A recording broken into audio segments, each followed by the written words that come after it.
This is Taksim, the symbolic heart of Istanbul, and like Turkey itself, it is in a state of upheaval.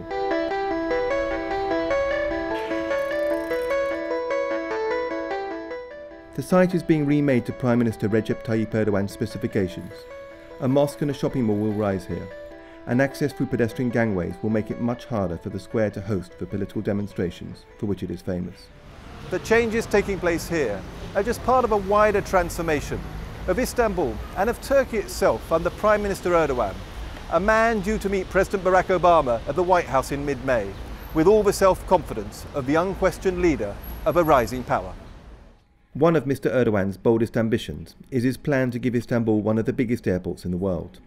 Limak Holding is one of 5 companies that have just won the €22 billion tender for a new hub, which the government hopes will eventually welcome up to 150 million passengers a year. Istanbul as a hub, it's definitely much better location than Doha and Dubai or Abu Dhabi. So we have these certain advantages compared to the other countries. We need roads, we need airports, we need ports. So without this public strength and public support, this cannot be done. And you know, all this vision has to be brought by the Prime Minister. And our Prime Minister, this is like a project manager. I mean, he's the most important project manager. Mr. Erdogan may have been in power for a decade, but Turkey's politics are in uncharted territory. After 3 decades of war and 35,000 dead, the government and the Kurdish militants of the PKK are in talks over the outlawed group's withdrawal from Turkey, a pullout that started in recent days. The whole process could increase Ankara's clout in the region, part of the Prime Minister's broader strategy.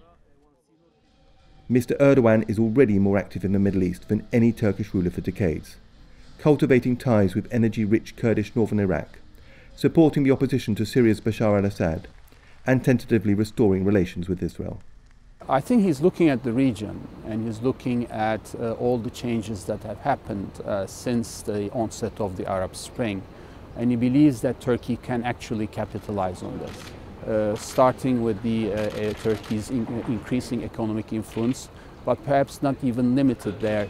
This is how I can explain this rapprochement, these negotiations with the Kurds within Turkey, but also the Kurds of Iraq. And Turkey's increasingly aggressive position, assertive position in the Middle East. Then there is the economy, which has slowed from near 9% growth in 2010 and 2011 to just over 2% last year. Rather than tamely accept that Turkey is in a middle-income trap, Mr. Erdogan has announced a target of more than doubling national income by 2023. His is a vision in which, on the back of construction and trade, the country becomes one of the world's 10 biggest economies over the next 10 years.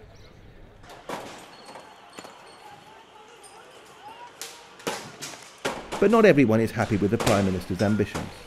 Demonstrators battled with police recently in a bid to reach Taksim, the traditional location for May Day celebrations. They say Mr. Erdogan's goal to refashion the square is to prevent popular protests from being held here ever again, what they see as a smack of an increasingly heavy-handed government. Mr. Erdogan's ambitions are far from over. Next year, he hopes to become Turkey's first directly elected president. The developments all around this city attest to the jaw-dropping drive of Turkey under his rule. But they also raise 2 questions. Will the Prime Minister really be able to achieve such an ambitious set of goals? And if he does, consolidating his authority and transforming Turkey in the process, what kind of country will he leave behind? Daniel Dombey, Financial Times, Istanbul.